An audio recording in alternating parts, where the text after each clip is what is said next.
Karen and her husband, who looked like he wanted to disappear into his chair. After the meeting, I walked out and passed by her Tesla parked on the curb. It still hadn't been fully repaired.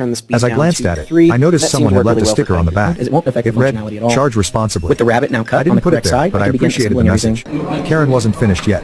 I could feel it. She wasn't the type to surrender. But with every failed attempt, she was running out of cards to play. And I was just getting warmed up. Because if she wanted to keep pressing her luck, I had just begun designing a new system.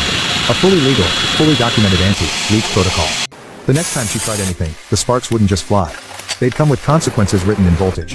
If Karen had an off switch, she either didn't know where it was or chose to rip it out long ago. We have the quarter-inch After the news segment, her Tesla debacle became the neighborhood's favorite story and then I'll get the bottom of the tray, round it over using and laugh about during trash day. So it's super nice to Her have. Hopefully you guys humiliation enjoy this should have one. been the Catch you guys final back on. act.